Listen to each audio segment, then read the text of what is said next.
तत् माने तत्रैवं सति यत्र यस्मिन् काले तद्यत्र तत् माने तत्रैवं सति तार्क्ष सिद्धांत निर्णय होने पर जिस काल में जिस समय एतत् सुप्तः एतत् स्वप्नमयम् जीवः स्वप्नमयम् जीवः सुप्तो भवति स्वप्नमयम् कह दिया स्वप्नम सुषुप्ता स्वप्नम प्राप्त इत्यर्थ शब्द से लुड़ंत प्रयोग स्वप्नम और उसका मैट प्रत्यांत सुप्तो भवती अर्थात स्वप्न रहित बताने के लिए बताने स्वप्न रूपा दृश्य देखते हैं उससे रहित अवस्था के लिए जान के शब्द प्रयोग किया। स्वापस्य द्विप्रकार क्योंकि स्वाप भी दो प्रकार का है विशेषणम समस्त इति इसलिए विशेषण देना पड़ा सुप्तः समस्तः अर्थात उपसंहृत सर्वकर्ण वृत्ति उपसंहृत सकल कर्ण वृत्तियां अतो बाह्य विषय संपर्क जनित कालुष्य भावात सम्यक प्रसन्न यदि संप्रसन्नो भवति इसलिए बाह्य विषय जो संपर्क जन्य कालुष्य है सुख दुख आदि उसके अभाव होने के नाते सम्यक प्रसन्न रहता है अतएव संप्रसन्न ये भी शब्द प्रयोग किया जिसलिए वह समस्त संप्रसन्न है होकर सुषुप्त है अतएव स्वप्नम विषयाकार भासम मानसम प्रत्ययम न विजानाति नान भवति इसलिए ही वह स्वप्न में जो विषयाकार भाषित होता है मानस हुआ करता है तारस मानस प्रत्यय से भी वो रहित है एक ज्ञापन हुआ उसका भी अनुभव नहीं कर रहा है यदा एवं सुप्त भवति जब इस प्रकार सुप्त होता है तब आज सौर तेज पूर्णा से तो नाड़ीशु तथा सृप्तो प्रविष्टो तब पूर्वोक्त पंच प्रकार के प्रमुख नाड़ियों में से किसने से एक नाड़ी में ही वह निश्चित रूपेण वह जाके सोया रहता है तथा सृप्त प्रविष्टो नाड़ी भीर द्वार भूतर हृदयाकाशम गतो भवति कहने का मतलब है ये नाड़ियों में स्थित नहीं रहता है वो भी तृतीयार्थ परिणाम कर देना इन नाड़ी रूपी द्वार भूत के द्वारों के माध्यम से वह पंच में से किसी ने एक नाड़ी को धारण करेगा तो द्वारा पहुंचेगा कहाँ हृदयाकाश में जाकर के ही वो सुषुप्ति को प्राप्त करता है नहीं अन्यत्र सत्संपत्ति स्वप्न आदर्शनम अस्ति अन्यत्र जो है सत्य के साथ एक ही भूत होना और स्वप्न रूप दृश्य का आदर्शन यह बात तो हो नहीं सकता अन्यत्र सत्य संपत्ति है स्वप्न दर्शनम सामर्थ्यम न स्थिति सामर्थ्यादेव नाड़ीषु इति सप्तमी तृतीय परिणम्यते एतारशी युक्ति सामर्थ्य को देख करके नाड़ीषु जो सप्तमी था उसको तृतीय विभक्ति परिणाम करके व्याख्या करना पड़ा क्योंकि नाड़ियों में सुषुप्ति होना असंभव है जब तक नाड़ियों में है तब तक स्वप्न जरूर देखेगा पूर्ण जो स्वप्न रूपा दृश्य रहित है उसका मतलब है वो जरूर हृदयाकाश में गया है अतः नाड़ीशु जो सप्तमी है उसको परिणाम करना ही पड़ेगा नाड़ी के द्वारा वो हृदयाकाश में गया तभी समस्त संप्रसन इत्यादि विशेषण से विशिष्ट सुप्त की व्याख्या बनेगा और स्वप्नम न विजानाति ये भी स्पष्टीकरण कर चुका है मूल मंत्र में ही अतएव जो है यहाँ पर हृदय ब्रह्म ही हार्द ब्रह्म ही लेना पड़ेगा उसके अलावा अन्य कोई स्थान ही नहीं जहाँ पर स्वप्न आदर्श विशिष्ट एकत्व हो सके। हाँ अन्यत्र नास्ति सत्संपत्ते स्वप्न दर्शनम च अन्यत्र मने नाड़ी आदिषु नास्ति किंतु हृदयाकाश एव अतएव नाड़ीशु से अर्थो विपरणमय्य ये उसे हेतु दे रहे ना सामर्थ्यात नाड़ीषु इति सप्तमी तृतीया परिणम्यते तृतीया परिणम्यते क्योंकि सत्संपत्ति नाम का जो कार्य है और स्वप्न का आदर्शन नाम का जो आप अनुभव करते हैं दोनों के दोनों हार्दाकाश से छोड़कर दूसरे जगह नहीं हो सकता अन्यत्र न संभवती न अस्ति अन्यत्र मैंने जब भी व्याख्या कराए उसके भिन्न व्याख्या क्या किया था हृदयाकाशं गतो भवति हृदयाकाश में चला गया है ये जो बात कहा गया नाड़ी के द्वारा हृदयाकाश में गया, ऐसे क्यों बोल रहे हो? नाड़ियों में ही सो गया जैसा है यथाश्रुत अर्थ क्यों नहीं लिया? उसमें युक्ति दे रहे हैं हृदयाकाश से भिन्न स्थल में संसपत्ति और स्वप्रदर्शन दोनों नहीं हो सकते। अतिवेतार सामर्थ्य को देखते हुए नाड़ीशु में विद्या सप्तमी को तृतीय में विपरिणाम किया गया। तम सदा संपन्नम कश्चन न कश्चिदपि धर्माधर्म रूप पापमा स्पृशति इति स्वरूपावस्थितत्वात् तदा आत्मना तम सता संपन्नम।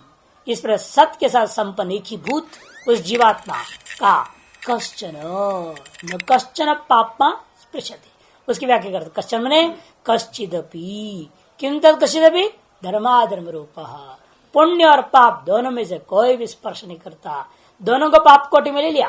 धर्माधर्म रूपा पापमा, मुमुक्षु का दृष्टि से धर्म का फल स्वर्गादि भी विद्वान का दृष्टिकोण में अनिष्ट ही है, अतः उसको भी पाप कोटि में रख दिया गया।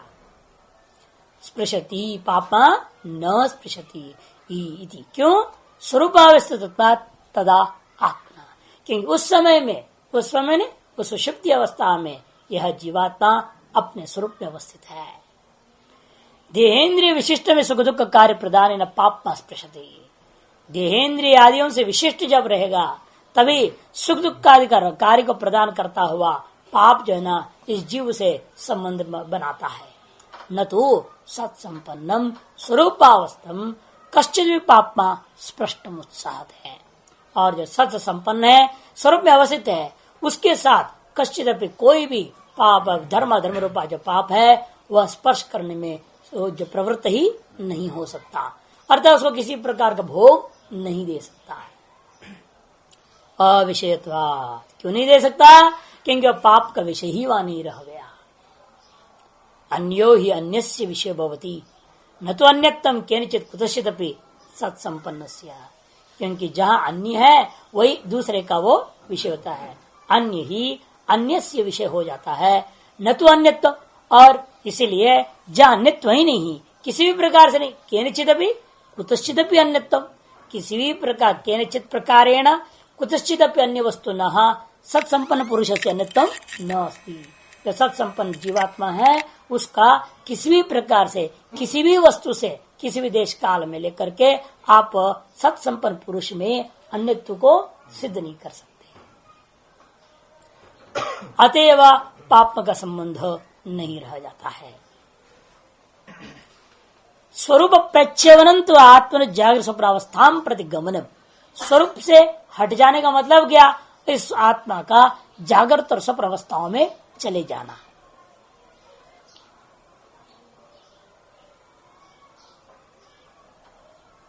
बाह्य विषय प्रतिबोध अविद्या काम कर्म बीजस्य ब्रह्म विद्या हुताशाद आहन न है बीच में, वो दाहन नहीं होनी चाहिए, नहीं होनी चाहिए, दहन होगा। या तो दा का काटो या तो न काटो, दो में काटना पड़ेगा।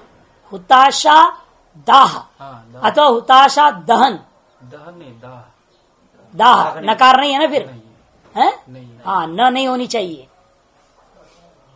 हुताशा दाह वो ठीक है, हमारे यहाँ दाह न कर दिया वो गलत है, नकार नहीं होनी चाहिए। आगे निमित्त है वो तो ठीक है, नकार वहां होनी चाहिए। हुताशा दाह ब्रह्म विद्या रूपी अग्नि से जला दिया गया है दाह रूपी निमित्त को लेकर के।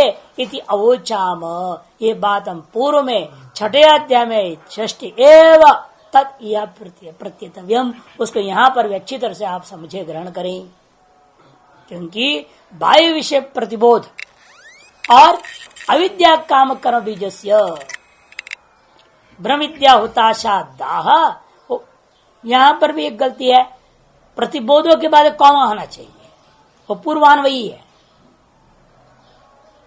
आत्मना स्वरूप प्रत्यवन, आत्मा का स्वरूप प्रत्यवन क्या है? जागृत स्वप्रावस्था में जा करके बाह्य विषय का प्रतिबोध कर लेने का नाम ही प्रत्यवन है। प्रथमांत उसके साथ अन्वय होगा। जागृत प्रवस्था प्रति गमनम भाविष्य प्रतिबोधश्च आत्मन स्वरूप प्रच्यवनम, यही आत्मा का अपने स्वरूप से हट जाना, उसके साथ जोड़ेगा। जागृत अवस्था में जाना, जाकर के वहां बाह्य विषयों का ज्ञान कर लेना, यही प्रच्यवन। और अविद्या काम कर्म बीजस्य ये अन्वय होगा। बाह्य ब्रह्म विद्या होता दाह निमित्तम इति अवोचाम। अविद्या काम और कर, अविद्या तज्जनि जो काम और कामना के कारण प्रवृत्त जो कर्म, तद तादृश बीज का ब्रह्म विद्या रूपी जो हुताशा दाह अग्नि है तन निमित्त तक नष्ट हो जाता है। इति अवोचाम, ये बात हम छठे अध्याय में अलग की बात आ गई।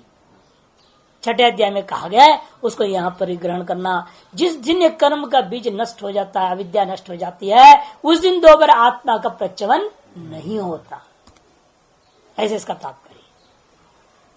यदा एवं सुप्ता सौरेण तेजसा,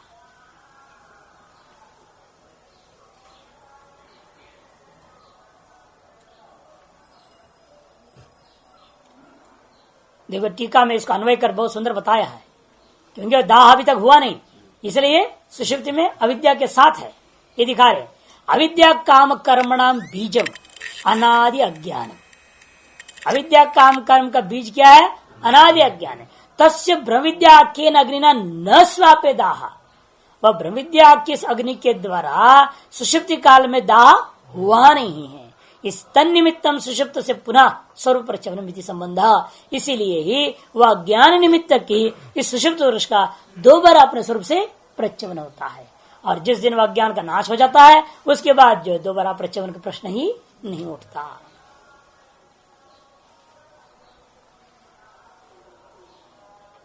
तो इसलिए वहां पर ऐसा आपको करना पड़ेगा। अविद्या काम कर बीज से टीका के अनुसार ब्रह्म विद्या हुताशा अदाह निमित्तम, वो जो अवग्रह चिन्ह वहां है अविद्या में, वो वहां होना ही है और यहां भी होना चाहिए। अदाह निमित्तम, अदाह निमित्तम गमनम के साथ अन्वय कर दो। जागृत और स्वप्न अवस्था में जो गमन है वो इसलिए ही है, अविद्या काम कर्म बीज का ब्रह्मविद्या भी हुताशा के द्वारा अदाह निमित्तक है गमन, और जब दाह हो गया तो गमन खत्म हो गया। ऐसे परस्पर टीका के हिसाब से संबंध ग्रहण कर लेना। यदा एवं सुप्ता सौरेण तेजसा ही नाड्यंतर्गतेन सर्वदा संपन्न व्याप्त भवति। यदा एवं सुप्ता, जब इस प्रकार से रहता है, सौरेण तेजसा पित्ताख्य न पहले कह चुके हैं, नाड्यंतर्गतेन, नाड्यंत सौर तेज के द्वारा जब वह इस प्रकार सुप्त होता है, सर्वदा संपन्न व्याप्त भवति, और सब ओर से वह संपन्न होता है, व्याप्त हो जाता है। तेजसा ही तदा संपन्नो भवति, तदा है ना वहां, इसलिए यदा ग्रहण करना पड़ेगा। यदा तेजसा तदा संपन्न भवति, केन तेजसा? यदा सुप्तः, यदा एवं सुप्तः सौरेण तेजसा नाड्यंतर्गतेन सर्वत संपन्न व्याप्त भवति। अतो विशेषेण चक्षुरादि नाड़ी द्वारा ही बाह्य विषय भोगाय अप्रसृतानि करणानि अस्य तदा भवन्ति। इसलिए अस्य जीवस्य, उस समय जीवात्मा का क्या है, विशेषेण चक्षुरादि नाड़ी द्वारा ही, विशेष रूप से जो है चक्षुरादि नाड़ियों के, चक्षुरादि के करणों के माध्यम से नाड़ियों के द्वारा बाह्य विषय भोग के लिए उसके प्रसृत व्यापृत जो है गया हुआ नहीं होता। तस्मात् अयं करणानाम निरोधात् स्वात्मनि एव स्थितः, इसलिए उस समय जीवात्मा का सकल करणों का निरोध हो गया है। अतः यह जीवात्मा स्वात्म स्वरूप में ही अवस्थित है, इसलिए स्वप्नम न विजानाति थी युक्तम। इसलिए इस मंत्र में जो कहा गया था वह स्वप्न को भी नहीं देख रहा है, वह उचित ही है। तत्रैवं सति अथ यत्रैतद् अबलिमानन्नीतो भवति तम अभिद आसीना आहुः जानासि मामिति स यावत् दस्मात् शरीरात् अनुत्क्रांतो भवति तावत् जानाति।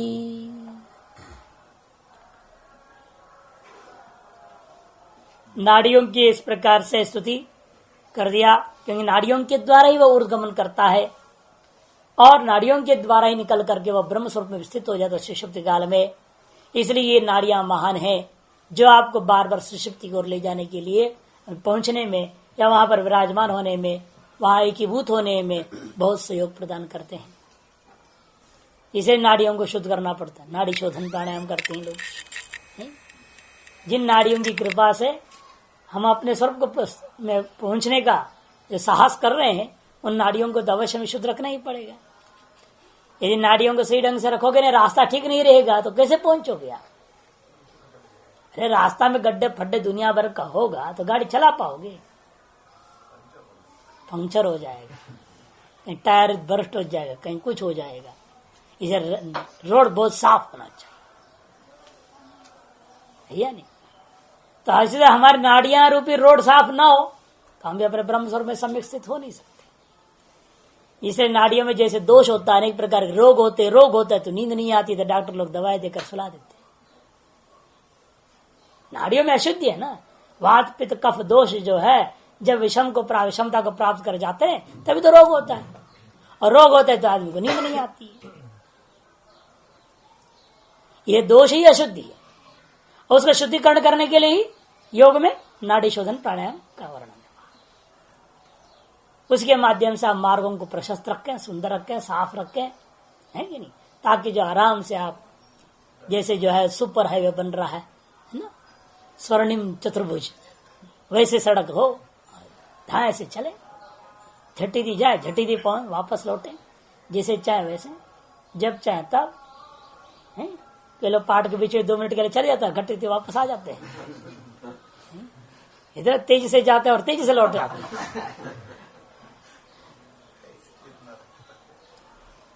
नाड़ियां इतना शुद्ध है।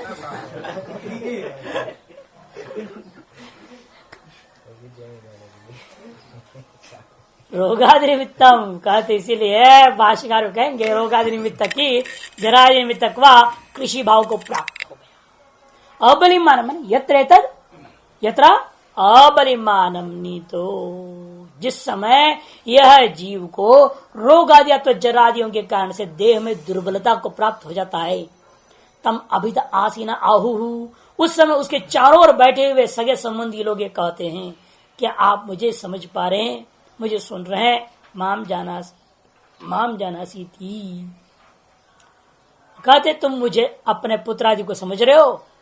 यदि पिता लेटा पड़ा है तो पुत्र कहेगा आप मुझे पुत्र को पहचान रहे हैं, और पुत्र मरणासन अगर पड़ा है तब पिता पूछेगा क्या तुम अपने पिता को पहचान रहे हो? यावत दस्मात् शरीरात् अनुत्क्रांत भवदे, वह जीवात्मा जब तक इस शरीर से उत्क्रमण नहीं किया होता है तावत जानाती, तब तक तुम करते रहेगा, हिलाते रहेगा, इशारा करेगा आंख से, सबसे, हाँ भाई पहचान रहा हूं। बोल नहीं पा रहा है, कमजोरी हो गया है कि नहीं? मरणासन व्यक्ति बोल नहीं पाता है, अत्यंत रोगग्रस्त कमजोर व्यक्ति बोल नहीं सकता, लेकिन इशारे से पता लग जाता है कि हाँ भैया पहचान रहा, समझ रहा है। भाष्यकार तत्रैवं सति, एवं सति माने रश्मि रूपी नाड़ी संबंध के द्वारा ब्रह्म नाड़ी के द्वारा ब्रह्मलोक की प्राप्ति जो कहा गया है, जो स्वप्न अवस्था को भी उल्लंघन करके जो है सुषुप्ति अवस्था का वर्णन किया था, वह ब्रह्म रूपी लोकों को जब प्राप्त किया हुआ रहता है तब अथ यस्मिन् काले, उसके अनंतर विचार होता है कि भाई जिस समय में अबलिमानम अबल भावम देहस्य रोगादि निमित्तम जरादि निमित्तम व रोगादि निमित्त जरादि निमित्तक जो है ना अबल भाव आ गया है, जो सामर्थ्य रहित हो गया है, कृषि भावम अर्थात कृषता आ गया है, कमजोरी आ गई है मन में, इंद्रियों में, सब में, तब एतत् नयनम नीता, नयनमिति नीता प्राप्त, तब देवदत्तो भवती, जब ये दार से यत्र देवदत्तादि जीवो एतत् प्राप्त होती, इस अवस्था को प्राप्त हो गया, माने अबलिमान अवस्था को प्राप्त हो गया है। मुमूर्षुर यदा भवति, कहने का मतलब जब यह मरणोन्मुख हो गया, मरण दशा प्राप्त हो गया, तम अभितः सर्वतो वेष्टित्व आसीना ज्ञातयः, उसके चारों तरफ घेर करके बैठे हुए उसके सगे संबंधी लोग आहु कहने लगते हैं, जानासि मां तव पुत्रम, जानासि मां तव पितरम वा इत्यादि। स मुमुर्षु यावत अस्मात् शरीराद अनुक्रांत, वह मुमुर्षु जब तक इस शरीर से उत्क्रमण नहीं किया होता, अनिर्गतो भवति, निर्गमन नहीं किया है, तावत पुत्रादि जानाति, तब तक वो पुत्रादियों को जानता है। अथ यत्र तस्माद् शरीराद उत्क्रामति अतैतैरेव रश्मिभिर्ऊर्ध्वम् आक्रमते स ओमिति हवा ह उद्वाम्यते स यावत् क्षिप्येत् मनस्तावत् आदित्यं गच्छति एतद्वै खलु लोकद्वारं विदुषां प्रपदन् निरोधो अविदुषाम्। अथ यत्र यदा जब एतस्मात् शरीराद उत्क्रामति, यह पर दो अधिकरण है इस मंत्र पर। रश्मि अधिकरण ब्रह्मसूत्र 4, 2, 18 और 19 में सूत्र है, और अर्चिराद्य अधिकरण, अर्चिराद्य अधिकरण 4, 3, 1 का है। इन दो अधिकरणों के लिए यहां से ही विषय है, इसी विषय पर चिंतन होगा कि रश्मि अधिकरण गमन का, यहां से तो कोई सीढ़ी तो दिखता नहीं, कोई एरोप्लेन जाता नहीं है, फिर कैसे जीवात्मा चला जाता है? क्या आधार है? बिना आधार का चलना है, जानता ही नहीं। कोई ना कोई आधार चाहिए जिस तरह बैठ के जा सके, सवार होकर जा सके। वह आधार क्या है? रश्मियां है। रश्मि अधिकरण में सिद्ध किया, इसी मंत्र में आया ना, रश्मि भी ऊर्ध्वम। और वहां जाकर वहां से आ गया क्या? रश्मियों को भी किस आधार पर प्राप्त करेगा? वो पूरे के लिए अर्चरादि अधिकरण, अर्चरादि मार्ग उत्तरायण मार्ग, उसका वर्णन किया 4, 3, 1 में। कि ये पूरा मार्ग को जाने बिना सीधे इसने कह दिया आदित्यम गच्छति, अरे आदित्य को पहुंच जाएगा सीधे रश्मियों से, ऐसा नहीं होगा ना। इसलिए उसके मार्ग पूरा अर्चरादि मार्ग वर्णन किया गया है। इस बीच में नाड़ी और आदित्य प्राप्ति का बीच में अर्चरादि सारा लंबा है, ये समझना है। शरीराद उत्क्रांति जब शरीर से उत्तरण करता है, अथ एतैरेव उस समय वह इन्हीं रश्मियों के द्वारा ऊर्ध्वम आक्रमते, रश्मियों के माध्यम से ही ऊर्ध्व लोकों को प्राप्त करता है। ओम इति वा ह उद्वामीयते, ओम ऐसा स्मरण करता है, ऊर्ध्व लोक की ओर जाता है, अथवा अधोलोक। उद्वामीयते, उत वा कह देना, उत मने ऊर्ध्वलोक, अथवा वा मने अधोलोक, वा मीयते जाता है। सयात क्षिप्यत मनः, वह जब तक जितना देर मन को क्षिप्त होने में लगता है, उतने ही देर में तावदेव आदित्यम गच्छति, उतने देर में वह आदित्य लोक में पहुंच जाता है। जितने देर में मन चला जाता है उतनी ही देर लगती है, कितना लंबा समय नहीं लगता है रास्ते का, शॉर्टकट है यहाँ, बिल्कुल झटिति पहुंच जाता है। मन को कितना देर लगता है सूर्य तक पहुंचने में? क्षण भर नहीं लगता। ये मरने के बाद व्यक्ति, लोग कहते हैं अभी ये है, मुर्दा को जलाने के बाद वहां खड़ा रहेगा, फिर बाद हो जाता है पिंडदान देने पर। ये सब उन लोगों के लिए जो उपासना नहीं किया, वही कर्मकांड नहीं किया, कुछ नहीं किया। आप पिंडदान करोगे तो भी नहीं हो सकता, 100 बार गैस रात जाओ तो भी नहीं होगा। धुंधुकारी जैसे सारी दुनिया है, धुंधुकारी के जैसे है ना, इसे भूत प्रेत बन के घूमते रहते। अभी कुछ दिन पहले यहाँ पर हुआ, इसी मोहल्ले में एक माइक के ऊपर आदमी आ गया, तो बोलने लगा क्यों आए, पूछा गया उसे, कहते क्या करूं, मेरा तो कल्याण हो ही नहीं सकता है, हम इसलिए हम देखने आ गए हमारे पत्नी बच्चे कैसे हैं। और वो कहता है हम यहाँ सड़क पे खड़े थे, देख रहे थे मेरे पत्नी बच्चे आएंगे, तो इतने में ये आ गई, तो मैं इसी पर सवार होके बैठ गया, पानी वानी पीना था, मेरे को प्यास लग रहा था, अब इसलिए मैं इस पर आ गया, इतने में तुम लोग छेड़ दिए तो क्या करें। तो इसलिए मैं बोल रहा हूँ आप लोग चिंता मत करो, मैं इसका कुछ नहीं बिगाड़ूंगा, मैं इसके माध्यम से आते जाते रहूंगा, अपने पत्नी बच्चों को देखते रहूंगा। उन्होंने कहा भाई ठीक है, तंग नहीं करना, बस ठीक है। उसने नहीं, तंग कुछ नहीं करूंगा, और बेटाइम नहीं आऊंगा, आपके सोते होते वक्त टाइम में हम नहीं आएंगे। पति घबरा गया ना, तो उसने इसलिए उसने कहा दिया आप चिंता मत करो, मैं आऊंगा दिन में जब हमारे बच्चे स्कूल में जाते हैं और पत्नी नौकरी जाती है और आती है, और उसी समय मैं केवल आया करूं। अब मुसीबत हो गया, उस औरत को भी जब जब वो इनका आना जाना होएगा तब तक उसको बाहर आना पड़ेगा, खड़ा होकर देखना पड़ेगा। सब धुंधुकारी लोग हैं ना, जो अपने माँ को माँ न समझे, बाप को बाप न समझे, भाई बहन को भाई बहन न समझे, लूटपाट करे। यही तो किया उसने, जो मरा है उसी का नतीजा है। अब प्रेत बन के घूम रहा है, उस सदगति हो नहीं रही है। तो ऐसे लोगों की बात यहां नहीं कहा जा रहा है। मन जितना देर में पहुंच जाता हो शरीर, उतने ही देर के अंदर झटित जीवात्मा में पहुंच गया वहां पर। ये किसके लिए? ये उस का उपासना विशिष्ट कर्म कांड करने वाला अथवा केवल उपासक जो अश्वमेध आदि का है, उनकी बात की बात हो रहा है। इसलिए एतन मन यावत एतन मन क्षिपेत तावदादित्यम गच्छति एतद् वै खलु लोक द्वारम। इसलिए समझो निस्संदेह आदित्य ही क्या है?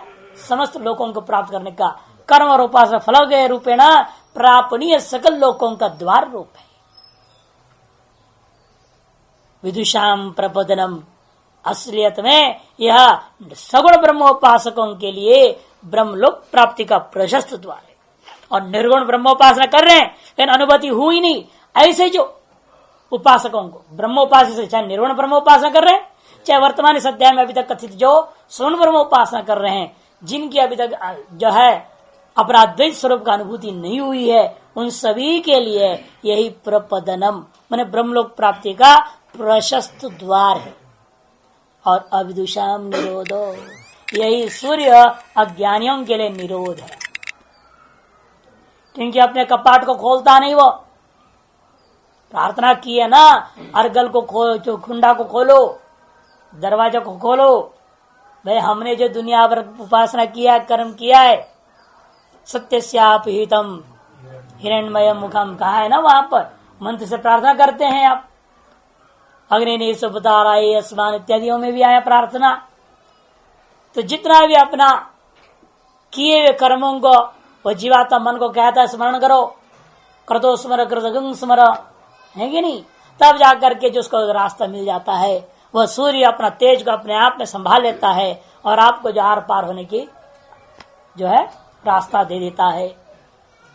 और जो अज्ञानी होता है उसका ऐसे सामने ऐसे चमक जाता है, आंख बंद कर लेगा, अंधा हो जाएगा, भागेगा वहां से, अरे बाप रे काम पहुंच गई, वापस यहीं लौट के आ जाएगा। अब शांत निरोधो अत यत्र यदा एतत् क्रिया विशेषण, एतत् जो शब्द है ना, एक क्रिया का विशेषण आगे आने वाली क्रिया के साथ उत्क्रामति के साथ जोड़ देना। अस्मत् शरीरात् उत्क्रामत्येव यदा, यदा अस्मत् शरीरात् ये जीव उत्क्रामति, यह जीव उत्क्रमण कर जाता है। तदा न जानाति विशेष, या जोड़ लेना पड़ेगा। तदा पहले कहा था ना, यदा यावत न उत्क्रांतो तावत जानाति, और यदा उत्क्रामति तदा न जानाति, ऐसा अध्याहार कर लेना पड़ेगा। अथ यदा एक जो है अस्मत् शरीरात् एतत् जीव उत्क्रामति तदा न जानाति, इसलिए अथ दिया ना मूल में, इसलिए अथ देना पड़ा था। क्यों प्रकरण एक अथ, एक और अथ भी है, अथ एतैरेव अथ, वो इसलिए पूर्व प्रकरण से अलग करने के लिए। अब गमन का बारे में कथन करना है, मार्ग के बारे में कथन करना है, इसे अलग मामला है। अथ एतैरेव ऋषिभिः ऊर्ध्वम्, इसलिए एक अथ अलग कर दिया। इसको पूर्वान्वय करना है, यावत अस्मात् शरीरात् अनुत्क्रांत होती तावत जानाति स, अथ यत्र अस्मात् शरीरात् उत्क्रामति तदा न जानाति। ऐसे पूर्व के साथ जुटकर वो एक प्रकरण बन जाएगा। फिर अब दूसरा आता है मार्ग का, अथैतैरेव रश्मिभिः, अथ माने तदा एतैरेव तथोक्ताभिः रश्मिभिः ऊर्ध्वम् आक्रमते यथा कर्म जितम, यथा कर्म जितम, या कर्म के द्वारा अर्जितम लोकम प्रति अविद्वान। अविद्वान है तो केवल कर्म किया है, अपने कर्म अर्जित लोगों को प्राप्त करेगा। वही सब वैदिक कर्म की बात, तभी तो ऊर्ध्व लोक या कोई भी लोग मिलेगा। अतः अधोलोक मिलने के लिए भी बहुत बड़ा काम करना पड़ेगा ना, क्योंकि जंक्शन तो पहुंचे भी ना, अधोलोक में नहीं जा सकते हैं। केवल जायस्व मृस्व वाले हैं जो न वैदिक कर्म किया है, न स्मार्थ कर्म किया है, संध्या पूजा पाठ विधिवत किया नहीं है, पूजा में बैठे ही तो पैंट शर्ट हिला के बैठ जाएंगे। अरे कम से कम पूजा का समय में तो ढंग से बैठो, कम से कम वो भी नहीं जो पैंट शर्ट ही पहनना है तो स्वच्छ पहनो, बिल्कुल साफ किया हुआ है ना, या तो नया ही कपड़ा पहन लो। वही 4 दिन से टांगेगा, वही उतारेगा, वही टांगेगा, वही उतारेगा, वही टांगेगा, उसी को पहन के बैठ जाएगा। इतने दरिद्रता आ गई है और दुनिया को बिल्कुल ही शुद्धाशुद्ध पवित्र पवित्र का ज्ञान ही नहीं, कुछ भी ज्ञान नहीं रहा। लोग शंका किया, न हाथ धोया, न पैर धोया, न मुंह कुल्ला, न कुछ भी नहीं, सीधा आ गया यज्ञ में साधु होकर। अब दूसरे को तो क्या कर, गृहस्थी का यदि संस्कार नहीं है तो कोई दोष नहीं है। वहां से आए और रॉ मटेरियल भी इतनी खराब रॉ मटेरियल आ रहा है अब साधु समाज में, वो पूछो मत। इस फैक्ट्री में उसको ठीक किया नहीं जा सकता है। गुरुओं की फैक्ट्री में क्या होगा भाई, रॉ मटेरियल भी तो सही क्वालिटी का आना चाहिए ना। अब पहले से ही दूध भरा, पानी भरा हुआ दूध आ जाए तो छेना कितना मिलेगा उसमें है? अरे सही क्वालिटी दूध आएगा तो गुरु फैक्ट्री में उसको ठीक कर देगा तो भाई छेना बढ़िया निकलेगा। 1 किलो के अनुसार 250 ग्राम निकलेगा। अब 1 किलो में 50 ग्राम ही नहीं निकल सकता है। वही हाल है, या 100 जो चेड़े बन रहे हैं उनमें से एक चेड़ा को भी ठीक नहीं कर पा रहे, सही रास्ते में नहीं लगा सकते। कि वहां से संस्कार ऐसे होके आ रहे हैं, बिल्कुल ही गड़बड़ है। कहां तक उसकी सफाई होगी या? और सफाई ज्यादा करने लगो, कुछ ठीक करने भाग जाएंगे, कहीं तो बेकार गुरु है, बहुत परेशान करता है, भाग जाते हैं। कर ही नहीं सकते आप शोधन भी, वो सीधा वो गुरु बन जाता। अब वो गुरु बनेगा तो क्या होगा, है या नहीं? वो जब गुरु बन जाएगा, ऐसे लोग जब बिना अंतःकरण शुद्धि हुई नहीं, गुरु की सेवा नहीं की, कुछ भी नहीं, और सीधे गुरु बन गया, वो इस समाज में क्या करेगा?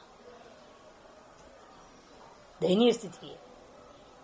इसलिए यहां कहते कि भाई यथा कर्मचितम लोकम प्रति अविद्वान, जो अविद्वान होता है, जैसा कर्म से उसने जिस लोक को जीता है, कर्म फल रूपेण प्राप्त करने के लिए इच्छा किया था पहले, उन्हीं लोकों को वह विद्वान उन्हीं रश्मियों के मास ऊर्ध्व में जाकर के ही, क्योंकि जंक्शन तो वही है, इसलिए वहीं से वो लौटेगा उन लोकों में।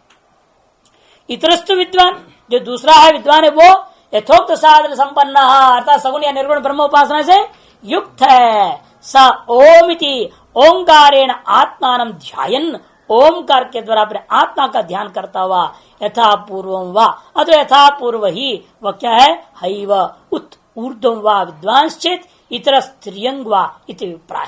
यदि विद्वान है ऊर्ध्व लोकों को और अविद्वान है तो त्रियंग लोकों को प्राप्त करता है। मियते प्रमियत गच्छति इत्यर्थ, चला जाता है उस जंक्शन से, ये समझना चाहिए।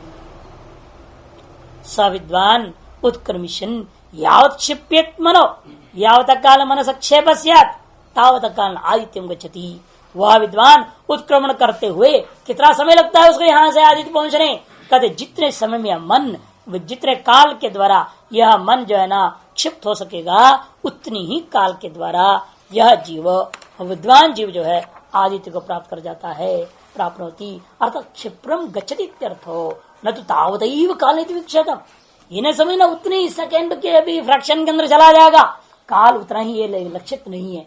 इसलिए कह दिया क्योंकि रास्ते में युधिष्ठिर खड़े हो गए, महाभारत के साथ विरोध हो जाएगा ना, नहीं तो श्रुति स्मृति पुराणों का परस्पर जो है वाक्य तक करके घटाना है। वहां तो युधिष्ठिर तो पीछे खड़ा हो गया, एक आधी झूठ बोला था, पूरा झूठ नहीं था ना, वो तो बेचारा आधा झूठ बोला है केवल, तो आधे झूठ के चक्कर में वहां खड़े होकर उसको नरक देखना पड़ा।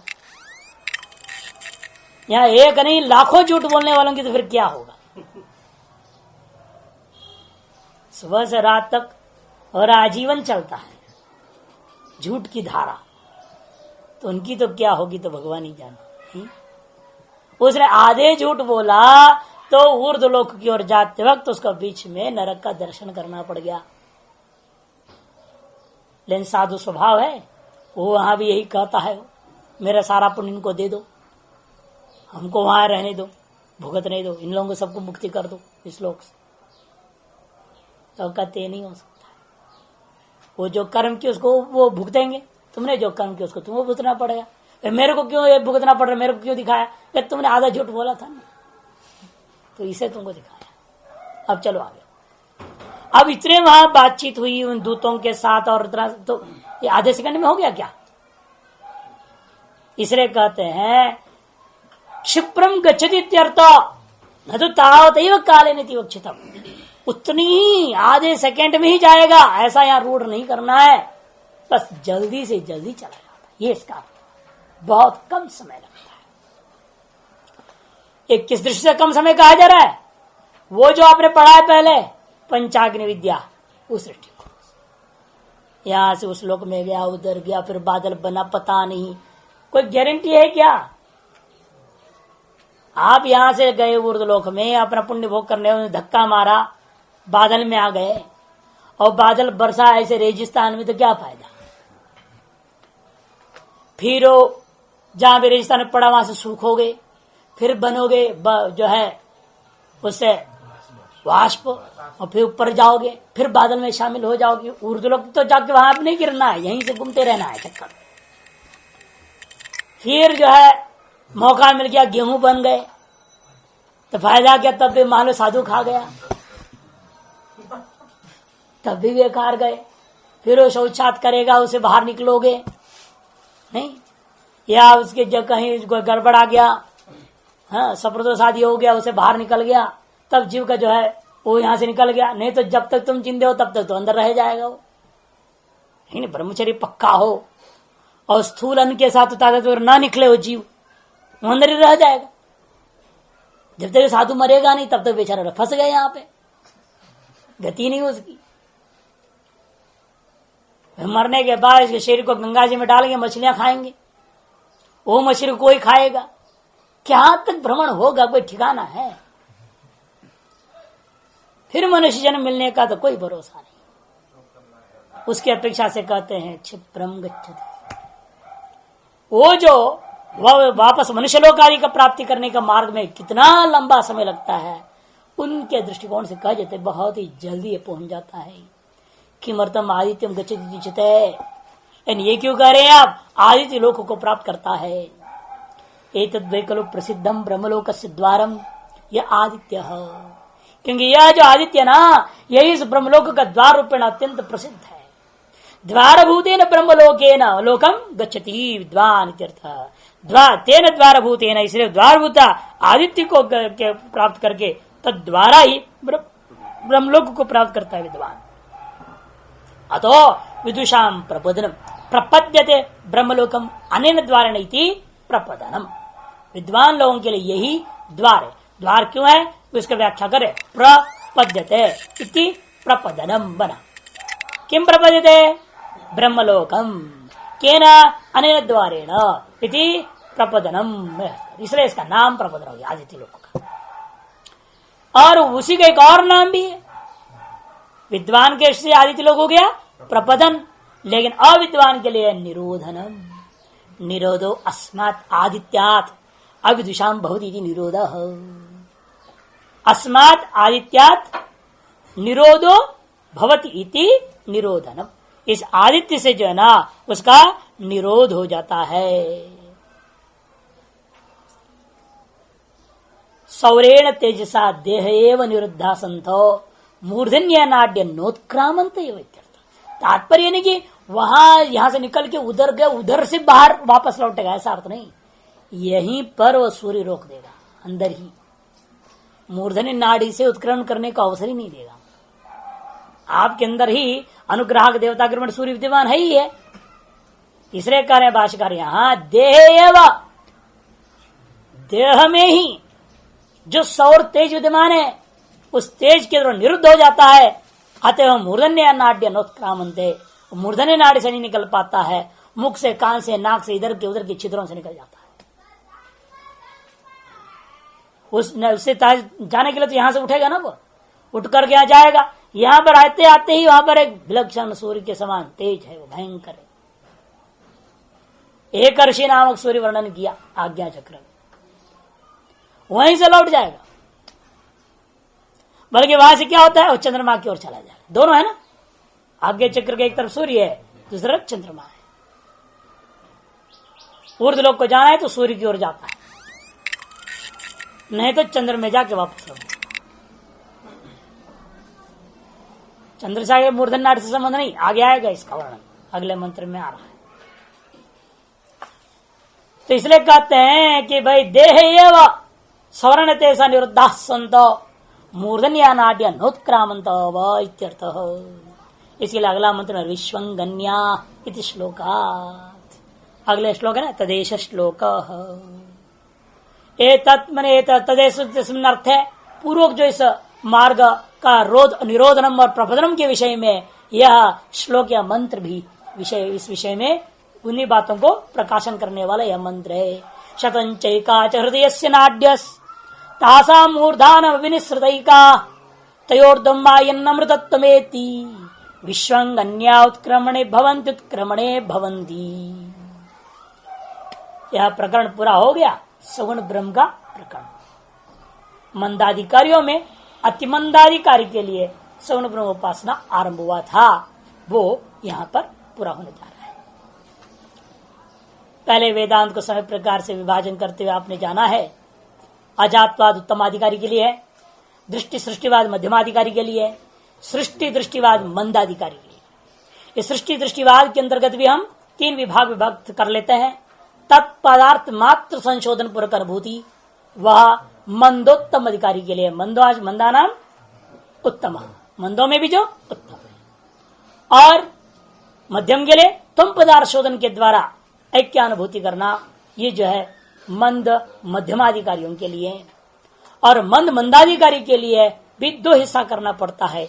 एक है कि तत्व उभय पदार्थ शोधन पूर्वक, उभय पदार्थ का शोधन पूर्वक जो है ऐक्य अनुभूति, वो भी जिसको संभव नहीं होता है, ऐसे के लिए ही क्या है, अति मंदाधिकारी के लिए सगुण ब्रह्मोपासना के द्वारा ब्रह्मलोक को जाकर के वहां से ब्रह्मानुभूति करना, क्रम मुक्ति का अति मंदाधिकारी के लिए कथन यह विचार चल रहा था, वो पूरा हो गया। शतंचैकाच हृदयस्य नाड्या, 101 नाड़ियां निकल रही हृदय से। कहने के लिए सैकड़ों नाड़ी, ठिकाना नहीं कितनी, उनमें से भाई 101 प्रधान है। तासाम मूर्धान अभिनिश्रुतई का, उनमें से भी एक ऐसा है जो मूर्धानम अभिनिश्रुता, मूर्धा का भेदन करता निकलने वाली एक विलक्षण नाड़ी है। लेकिन पूर्व पंच के साथ अन्वय कर लेना पड़ेगा। लाखों में से 101 प्रधान है, उन 101 प्रधान से 5 मुख्य है, उन 5 मुख्यों में से एक प्रमुख है। तया ऊर्ध्वं मायन अमृतत्वमेति, उस मूर्धन्य नाड़ी के द्वारा ऊर्ध्व की ओर जाता हुआ यह अमृतत्व को प्राप्त करता है।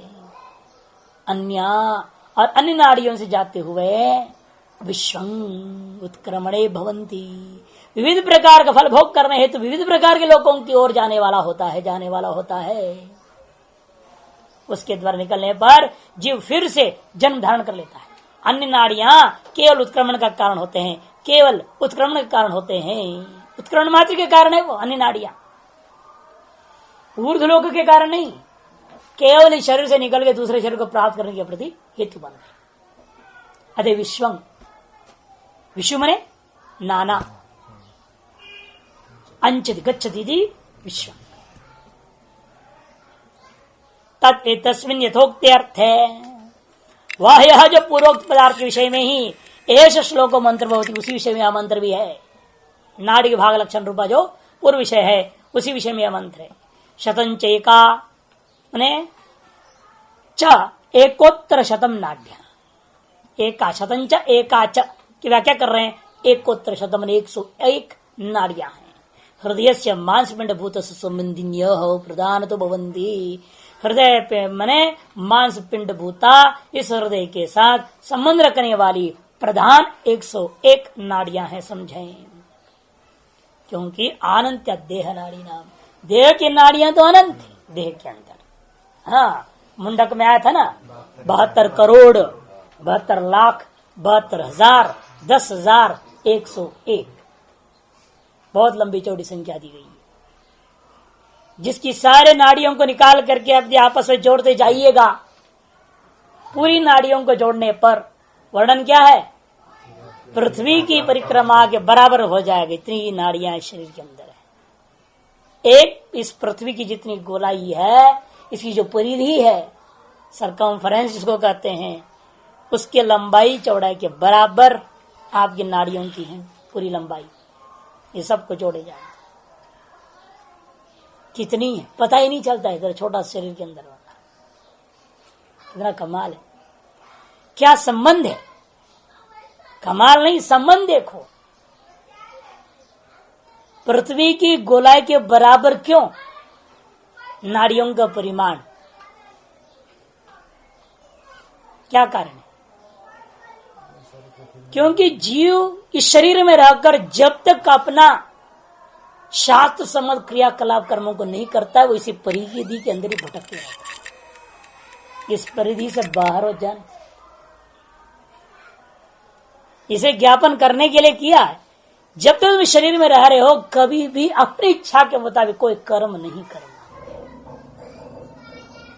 यदि अपनी मन की इच्छाओं के हिसाब से करोगे तो जरूर आपका क्या होगा गति, इसी लोक में रह जाए। जायस्व मृयस्व जो तीसरा मार्ग है वही प्राप्त होगा, न दक्षिणायन मार्ग प्राप्त होगा, न उत्तरायण मार्ग प्राप्त होगा। इसलिए अपनी इच्छा से कोई काम नहीं करना, शास्त्रीय जो वेदों के विहित आदेशों के मुताबिक चलना है। सकल कर्म जो है शास्त्रीय विधि विधान के अनुसार होनी चाहिए। और जो लौकिक कर्म भी यथासंभव शास्त्रीय सिद्धांत के अनुसार, और जो शास्त्रीय आदेश नहीं ऐसे कर्मों के लिए अपने जो माता पिता बड़े हैं, गुरुजन हैं, आचार्य, उनके आदेशों के हिसाब से करना। किंतु कभी भी स्वेच्छा पर कोई प्रवृत्ति नहीं। यही सबसे बड़ा बात बताने के लिए भगवान ने इस तरह की विरचना किया विश्वकर्मा ने, कि जितनी इस पृथ्वी की परिधि है उतने बराबर नाड़ियों की जाल बिछा दिया और बता दिया, ये तुम्हें इस नाड़ी जाल में आने के बाद वेद आदि के अनुसार नहीं चलोगे, तुम इसी परिधि के अंदर रह जाओगे।